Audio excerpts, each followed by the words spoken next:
Our lives are laid out on a road of bumps, turns, struggles, and more. How do we respond? How do we endure adversity for learning and growth? I'm Aubrey Johnson, and we'll explore these questions and more on The Road to Rediscovery.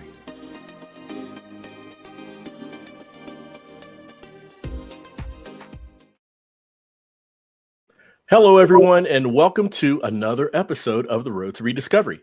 I'm your host, Aubrey Johnson. The Road to Rediscovery is about reflecting on life lessons to learn and grow from them, and of course, pay it forward and help others who are struggling through tough times. Now, as you know, on The Road to Rediscovery, we are very passionate about delivering content that is of quality to you and your personal growth. If you like what you hear, please visit roadtorediscovery.com/donate. That's road, the number 2, rediscovery.com/donate. We'll give you a shout out in a future episode. And as always, there is no obligation. We are truly, truly grateful for your listenership. My special guest has over 30 years of teaching critical thinking and writing and is the founder of the Critical Thinking Institute, an organization that specializes in teaching critical thinking, skills that are paramount for addressing and overcoming the challenges in life. His media presence is found in many publications, including CBS Atlanta, Connecticut Today, and The Nation Speaks, among others. He's also the author of America's Critical Thinking Crisis, The Failure and Promise of Education. Ladies and gentlemen, let's welcome Dr. Steve Pearlman to the show. Hello, Dr. Pearlman. It's so great to have you here. Thanks so much for having me on. I really appreciate it. Oh, no, absolutely. We're grateful to have you here, here as well. So, Dr. Pearlman, if we can start with you sharing your personal journey and what inspired you to start the Institute. You know, I'd like for the listeners to have a little context behind that inspiration. Sure. Well, I've been teaching writing and critical thinking, as you said, in higher education for over 30 years. Mm-hmm. And about 10 years ago, was charged by a major university to elevate critical thinking outcomes across the entire university. Mm-hmm. And that seems like something that should be obvious. It sounds like something that all universities should actually do, but there's actually almost no universities or higher education institutions that demonstrate critical thinking growth in their students, or at least any meaningful way over time. Right. In fact, some of them, and this is terrifying to hear, but some of them actually show a decline in critical thinking between freshman year and senior year. Oh my. Yeah. So anyway, when I was at the university, we did discover new protocols for teaching and understanding critical thinking that elevated it for the students there. And we were so successful that I was invited to teach many other educators around the world these methods. But what I realized was that no matter how many educators I reached through that process, it was not going to be enough people who were going to be affected. So founded the Critical Thinking Institute as a way to be able to reach people directly and make this kind of teachings affordable and available to everybody in the world.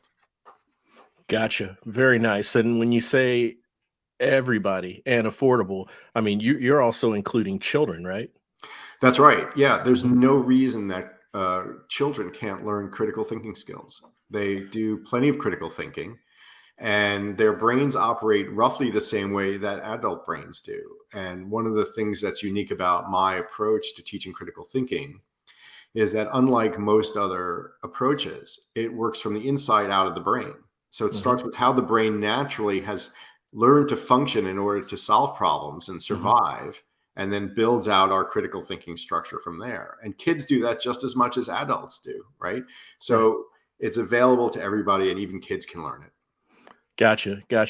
So would you say, or is it safe to say that the Institute and the thinking skills that the Institute teaches children is a good supplement to traditional education that they're getting, or is there some degree of critical thinking that is given or shared or developed during traditional education that that it's picked up, but there's parts of it that's missing that you provide in your institute? What a great question. And so the unfortunate reality is that most education not only doesn't teach critical thinking, which has to be taught explicitly, it actually suppresses it to certain degrees. Mhm. So, for example, if you've been in a class where, and I think all of our listeners could probably appreciate this, right? Where what did you need to do? You need to learn what other people thought.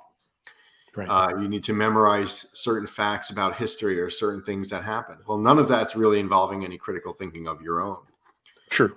right?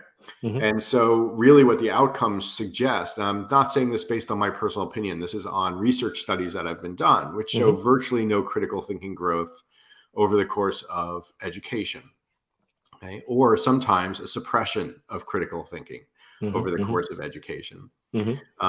So, with that being the case, the question becomes for parents, I think, and for all of us, because we have programs not for parents as well, for everybody. Right. The question for everybody is there anything you can think of that's more important to your success, to your survival, to thriving in the world, to being able to, as you said at the start of the podcast, empower your life to give back to other people as well, than the Right. ability to think well, right? Make good decisions, anticipate the Mhm. problems that are Mhm. coming down the road to solve those problems, and so on and so forth. So, critical thinking, unfortunately, is not taught in the schools. And for me, my journey into doing this more publicly really came from my own son, because I realized I was teaching people around the world and educators and business executives how to think critically. How was I going to communicate that same lessons, those same series of information to my son and make him better at it? So I Mhm. had to refigure it for myself in Mhm. order to figure out how can we get this out to everybody in the world. And that's what I did. Wow, I guess you can call that a vested interest, but at a personal level, right? Right. And yeah, yeah, and so with that said, then say you have a child who is going through the institute or getting the insights from the institute on critical thinking while attending traditional education, establishment.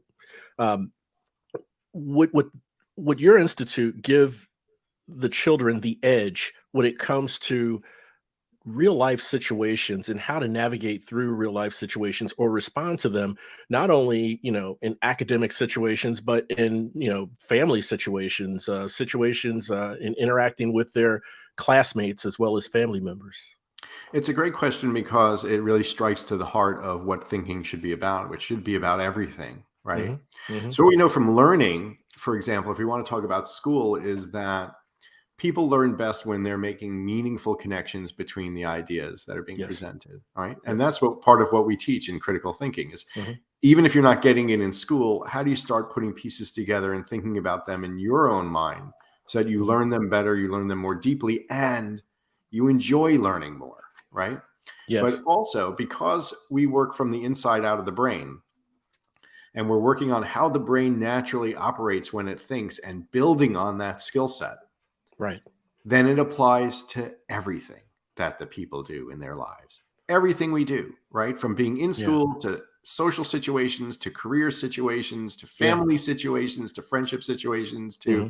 just thinking about innovating new ideas.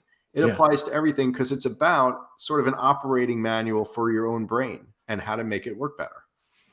I see. So, is it fair to say that it's kind of like iron sharpens iron? When you have the skill, you're developing the skill, and your skills are sharpening day after day after day just by living and interacting in daily society with people and being faced with situations and so forth, right? Um, that's how I would think of it, as iron sharpening iron. I mean, it can only, once you discover those skills, which your institute, shines that light on, then it's a matter of just applying those skills for the client, for the child, moving forward, and from that point forward, it can only get sharper from there, I would imagine. I think that's a great analogy. I might steal it going forward from you. That's Sure, wonderful. Yeah. sure. Yeah. Look, so everybody thinks all the time, Hmm. right? And I think we all think we know some people who don't think well enough all the time. Yeah. But, everyone's thinking all the time. It doesn't mean we're always making the best decision for ourselves Right. at any moment. None of us do. But do you really know? And I ask all your listeners this, no matter what age they are, do you really know what your brain does when it thinks? Do you know what mechanisms are in place, locked into your brain to make it think? And some of those mechanisms are wonderful and they're very powerful for successful thinking. Yes. Some of those mechanisms are survivalist mechanisms that are sort of outdated and they're harmful to our thinking process because they're tribalistic or other things like that, Right. that actually suppress our ability to think freely. Mm-hmm. So if we're able to understand what those functions are, and we're able to know what our brain is trying to do, and we're able to amplify the things that are good and suppress the things that are bad, Yeah. we can all do better in terms of our thinking. And that gets us to whatever we think is valuable in life, wherever we want to go. That helps us get there. And then as you said, as we become more self-aware of it, or as we say, become more metacognitively aware of it, then we just become better and better and better at it as we go forward.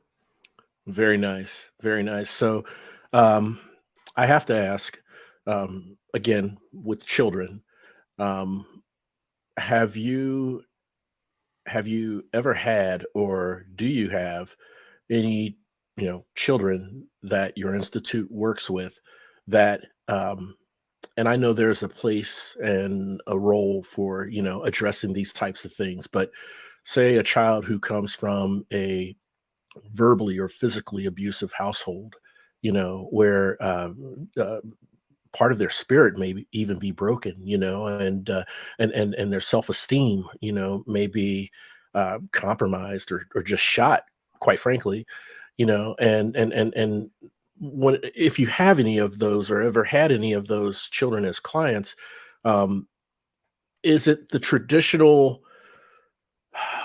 educating that you do for those situations, or is there a more comprehensive, intimate approach in helping those children navigate through to develop critical thinking? Well, let me answer you this way. I think for anyone, and the research supports this, that when we understand how our brain operates, a big part of that is understanding our emotions, Hmm. because we all think emotionally before we think intellectually. If we're not in a good place emotionally, we literally can't think well intellectually. So there's a little part of our brains called the amygdala. Okay. It's about the size of an almond, and it's the shape of an almond, which is what Latin is amygdala. Hmm. And that's why it's called the amygdala, because it looks like an almond.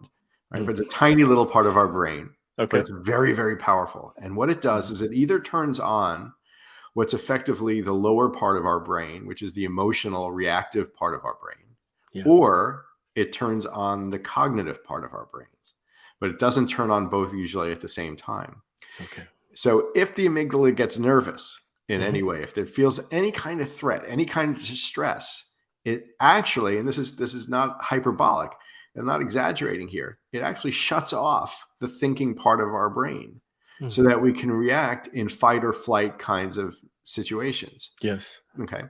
So if we learn what it's called an amygdala hijack, and we learn what that's happening, and we learn how to contend with it, and we Hmm. teach ways to contend with that in the Hmm. program, then we can all start to gain more control over our emotions and recognize when we're starting to think emotionally instead of think cognitively, Hmm. turn those emotions down, and then start to operate better as thinkers and reasoners in the world instead of people who are just reacting to things. Now, I say that like it's really easy. And like I've never lost, my temper, or I've never had an Right. emotional response to something where I haven't thought, just because I know how the brain works. Listen, Yeah. everybody sometimes is going to have an emotional response. Doesn't matter what you do. But Right. can you do it less? Right? Can you gain more control over it? Everyone can. It's just a matter of understanding how our brain works and what techniques have been research supported to try to start to gain more control over our emotions. Mm. Makes a lot of sense. And I'm so glad you said that as well, Dr. Pearlman, because there's been times when I've lost my cool and I don't know what it's called, almost like buyer's remorse, um, I don't know, after tantrum guilt or something. I just, like if I Yeah. get real mad at my dog and I yell at my dog, and then I don't know, a few minutes afterwards, I'm like, wow, I should not have done that. And it's not that I said anything, so derogatory or anything, but just the fact that I lost my cool, I raised my voice, and I was being very verbal. Just kind of, I don't know, I kind of felt bad from that. And so that helps me realize and understand, hey, as much as I mindfully try not to lose my cool and take a cerebral approach, I guess it is, towards addressing things and be more, cognitive of it and less emotional about it. Um, it's still going to happen, and I can still work on doing it less, and I can still work on rebounding after losing the cool. So I'm glad you, I'm glad you shared that for sure, man. Well, look, no one's perfect, right? And Yeah. I teach this stuff to everybody. And I'm not, Hmm. I'm not necessarily perfect at it either. I have my moments for sure, and we all Hmm. do. But I have less, Yes. and I'm able to gain more control over it. And Yes. one of the things that we have to understand is also to forgive ourselves about it, because Yes. with the way our brains work is that they were wired to keep us alive. They were Hmm. wired for survival. And in Hmm. that sense, the reactive brain is very useful, right? Because, if Yeah. there's a bear jumping out of the bush at you, Hmm. you don't want to sit there and, And really think write it a over. poem about it, right? Right. You got to, Yeah. you got to just react, right? The Yes. thing is Yes. that our brain hasn't caught up with the times, and it doesn't understand that non-lethal threats to us aren't non-lethal threats. So if you get angry at your dog because your dog maybe chewed on your shoe or something like that, I don't know what Right. happened, right? But your dog's chewed on your shoe, okay? And Hmm. you get a little agitated at that. Hmm. Your brain's reacting in the same way as if you're under a real physical threat for your life. It doesn't understand the difference of stress, of Mm. this stress against that stress. It only Right. understands stress, Right. right? As Yeah. as a universal element. Yeah. And Yeah. so it's reacting from a survivalist perspective when there's no risk to your survival present, right? And so Yeah. we got to forgive ourselves and say, wait a second, my brain's an outdated system here in certain respects. It hasn't caught up with the fact that I'm not in lethal danger, Yeah. and it's reacting that way. So let me back off a minute and give it a moment to reset and recalibrate itself. Wow. I tell you, on the road to rediscovery, we have what we call the four pillars to personal growth, and that's self awareness, humility, gratitude, and service to others. And it sounds like what you just said there, Dr. Pearlman, is takes an extremely tremendous amount of self awareness, right? A little bit, right? But once you start Yeah, to learn about it, it's really obvious when it happens, and we can yeah, really be more self-aware. And as you said, we can be more forgiving of others as well, and yes, compassionate to other people, because we can realize, hey, wait, that person's brain is reacting like they're in some real danger. The brain doesn't know the difference, right? yeah, yeah, And we can be forgiving of that for them, because it's not really who they are, deeper yeah. down. No, that makes sense. And I apologize if this question I'm about to ask you is blatantly obvious, but my background is talent development. And so, in many different facets of talent development, we talk about the neurological side of the brain when it comes to learning. And, how some people are auditory learners, how some are visual learners, and so forth. And so, for critical thinking, and to fully understand it to your level of expertise and your extensive experience, it there is quite a deep dive into the neurology in understanding how the brain works. To your point, is that right? That's exactly right. And it's the main focus of what we do. And it's one of the things that makes the Critical Thinking Institute distinct from many other places that are trying to teach critical thinking. So you can go to a lot of other sites you can Google this, you can go critical thinking, and you go to a lot of other sites and they're going to show you things about how to spot a logical fallacy, or they're going to show you things about how to structure an argument. And those Yeah, things can be valuable. Let's be fair, right? Those yeah, can be yeah, valuable things. yeah. But what we do is a little different. And what we do is we look at the neuroscience around what is your brain doing when it's trying to think. Mhm. And then we look at the learning theory and the psychology about how it's impacted by external forces.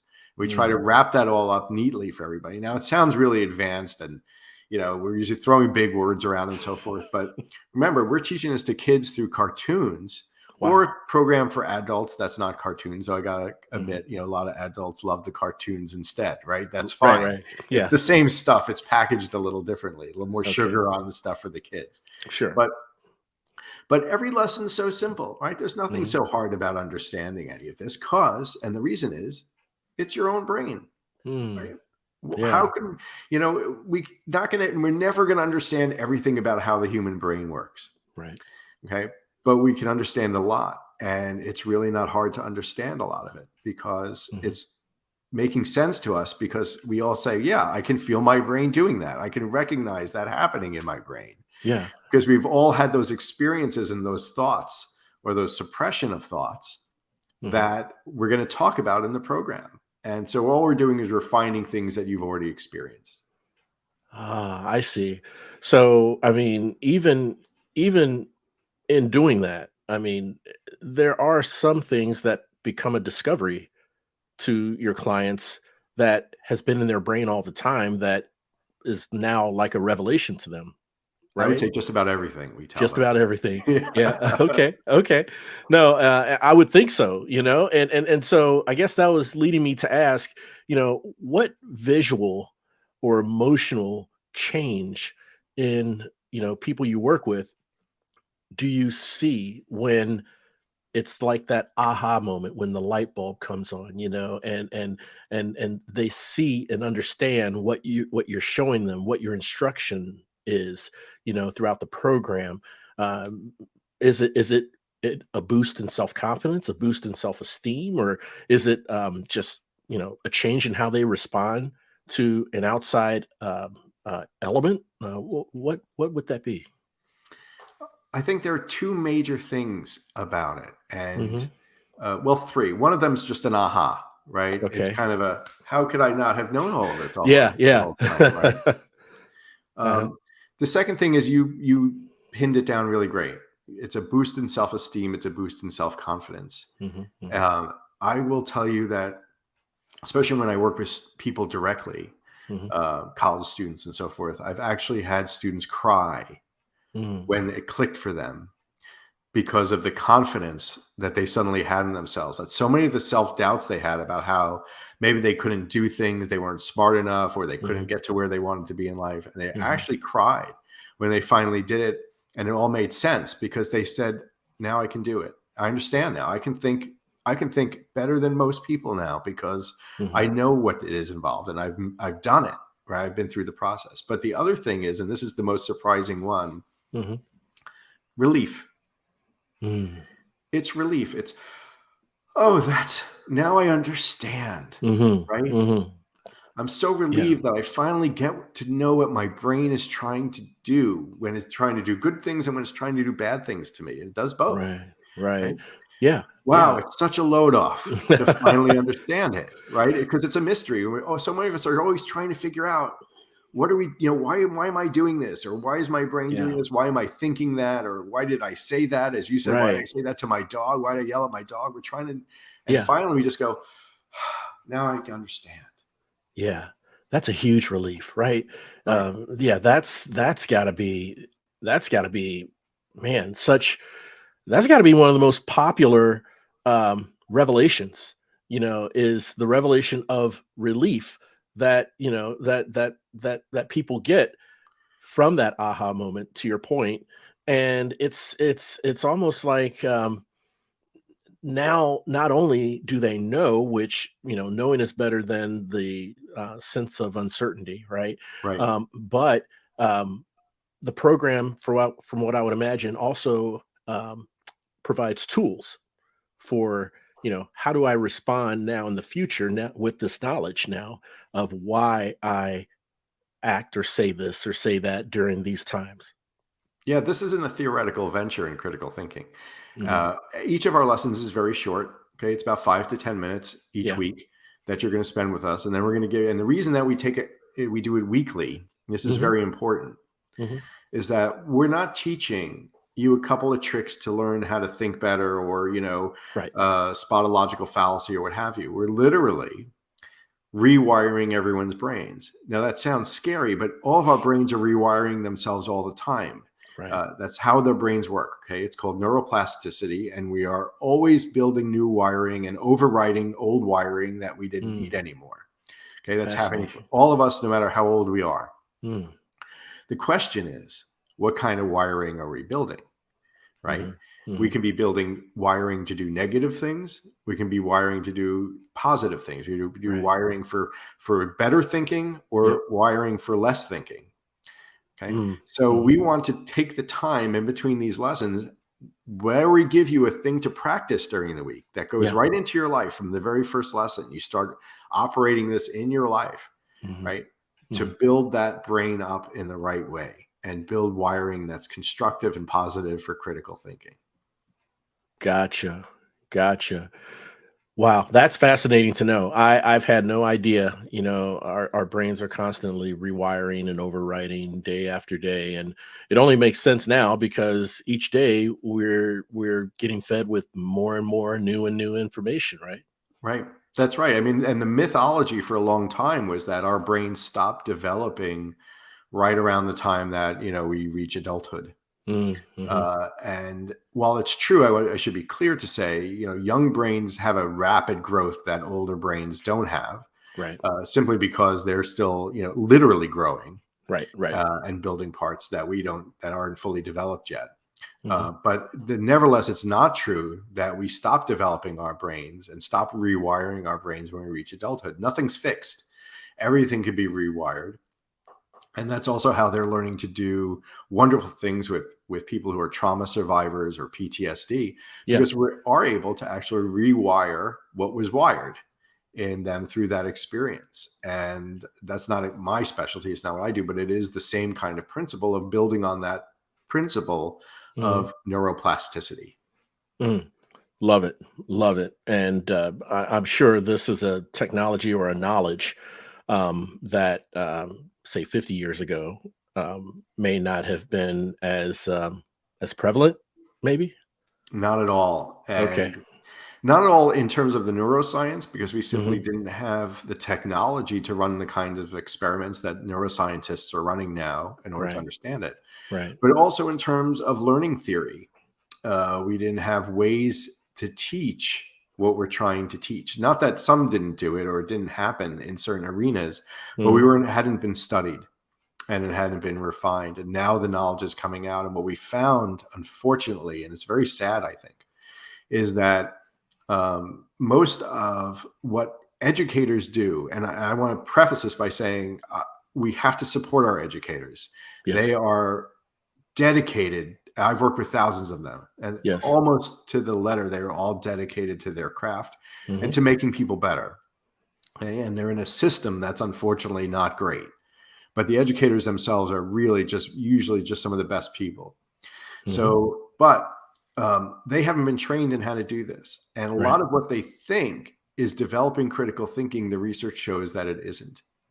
And Hmm. I'll take it a step further. And this, again, is not all of the fault of the educators, but Right. around the turn of the last century, when the Industrial Revolution hit, in the United States, the Secretary of Education made a very conscious decision. And the conscious decision was to build schools to prepare people to work in factories. And Hmm. what they Hmm. decided was that we don't want a population full of thinkers and innovators, people with hopes and dreams, because they're going Uh, to spend most of their lives yeah. putting a nut on a bolt on an Yeah. assembly line. And I think the damage done to our population by that is one of the most egregious crimes committed to our population in history. It's not maybe the most egregious for sure, but it's really unspoken and it's unknown. It's terrible because they decided very critically, they decide very deterministically right there, very consciously, that we're not going to give most people the opportunity to think. And we're going to build an education system that weeds out people who do it to a certain extent. So, Doctor, was that, if I can ask, was that determination or the decision in how they educate people in that fashion, was that from a timeline perspective around the industrial age time, That's right. or Yeah. okay, Right when the okay, factory models started to hit, gotcha. that's when they decided that. I see. Wow. Um, That's amazing. And that is criminal, you know? It is. Yeah, Yeah. it certainly is. And oh man, Dr. Perlman, I mean, I really truly appreciate the insights that you're sharing with us when it comes to critical thinking and how the brain works. And you know, I want to make it clear to the listeners, okay, on the road to rediscovery, that you know we talk about overcoming life's challenges, overcoming obstacles and adversities, and and this is in everyday life that we all encounter, okay, and the best way to navigate it through it, and the only way that you can navigate through it, is by applying critical thinking. Would that be accurate, doctor? Well, I would always answer it this way. Can you think of anything else that would be better? And if you can't think of anything else that would be better, well, then you just use thinking to think of it. Ah, there you go. I like that. That's kind of meta when you think about it, you know? Yeah, it's kind of meta. So speaking of podcasts, you have a couple of your own, don't you?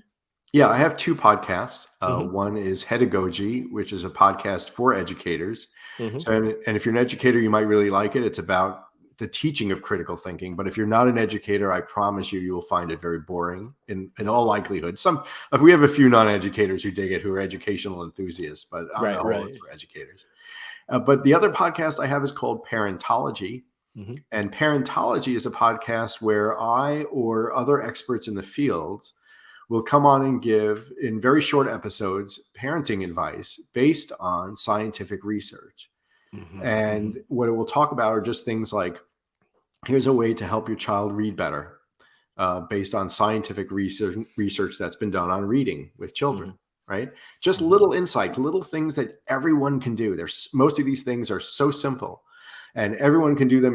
The episodes run about 15 minutes long. We give you a quick little insight about something you can do with your child, you know, teen, what have you, that day when you get off the podcast. It's something you can Hmm. go and apply. Hmm. And they're really wonderful because it's so accessible to everybody. And we started the podcast because we realized all of this knowledge was coming out in research now about how to work with kids and what to do as parents and so forth. And so little of it is reaching the general public. So we Hmm. wanted to just keep it simple and say, here's a little quick study. Here's a little thing you can go do. Go ahead and do it if you want to, if you apply it. And some people will take to more things, some of the things, and other things will go for other people. That's great. But there's something there for everybody. Nice. Kind of like micro learning. I'm sorry, I'm going back to my talent development Yeah. Yeah, sure. homage there. But wow. So those are two awesome podcasts, it sounds like, especially well, they both are. And you know, providing parents the skills as well is very, very important, Dr. Perlman. Um, how can listeners, well, I want to back up for a second before I ask you this. There's so many different facets, it seems. You wear so many different hats, Dr. Perlman. From what I understand, and I want the listeners to know this as well, you're also a martial art instructor. Is that That's right? right. Yeah, I've been in the martial arts over 40 years and Wow. and teaching nearly as long as Wow. that.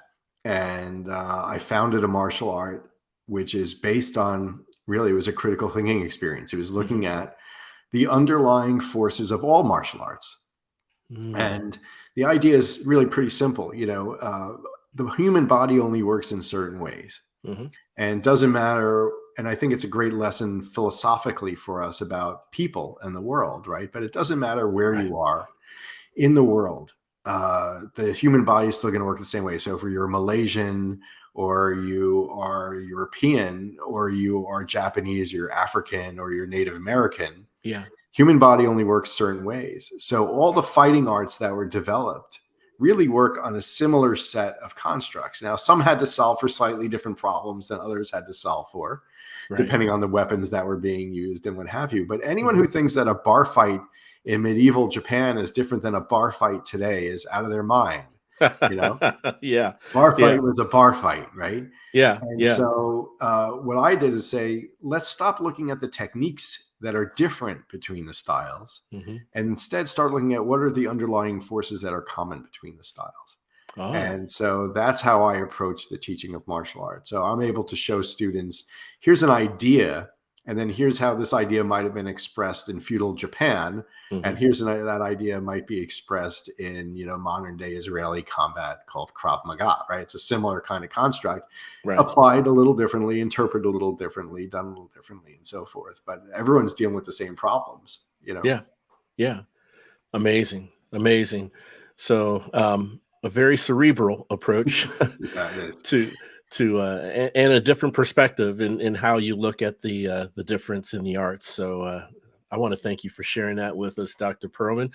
And now, how can the listeners subscribe to your podcast, listen to some episodes, learn more about the Critical Thinking Institute, and follow you where necessary? Sure. So please, if you're a parent, you can go to subscribe to Parentology as a podcast. It's free. Enjoy it. Learn what you can from it and so forth. You can also follow me on Facebook. You can look up the Critical Thinking Institute. And we're at the CT Institute on Instagram as well. So that's easy enough. But also, please come to the Critical Thinking Institute at thectinstitute.com. That's thectinstitute.com. Come to the Critical Thinking Institute. Check out both of our programs. We have a program for kids and teens and adults who like cartoons, which is an animated program about critical thinking. And then we have the adult program where you have to suffer through looking at me a little bit more than the cartoon version. But they both teach roughly the same thing along the way. And so you can really pick whichever program is best for you or for you and your family. And you can enjoy them and learn about critical thinking there. And if not, then just come and send us a message and let us know that you heard about us. That would be great too. Beautiful. We will make sure and have links to the website, links to the podcast, links to the social mediums in the episode show notes. Dr. Pearlman, I can't thank you enough for coming on to the show. It's been such a pleasure having you here. Really appreciate the insights that you've shared that I know with no doubt has resonated with the listeners. It's been a pleasure for me. I appreciate so much the energy of this podcast and what it's out to do. And it's an honor to be a small part of it. Thank you. Oh, thank you, sir. And I want to thank all of you for tuning in and listening. And look, if you have a loved one, a colleague, a neighbor, friend who just doesn't seem to be themselves lately and going through dark days of despair, not quite sure where to turn or who to turn to, I humbly ask that you please share this show with them. And the reason why is because on the road to rediscovery, we want all our listeners to know two things. Number one, you're not alone. And number two, there is always hope. The road to rediscovery, it's a movement, a revolution. And guess what? You are now part of it. We're all roadies in this journey of life. And it sure feels good having you on the road with me. Thanks again for listening. We'll chat again soon. We really hope you enjoyed this episode of The Road to Rediscovery. We'd love to hear from you. Shoot us an email at roadtorediscoverypodcast@gmail.com and leave us any questions or comments you may have. The Road to Rediscovery is an AJ Shark production.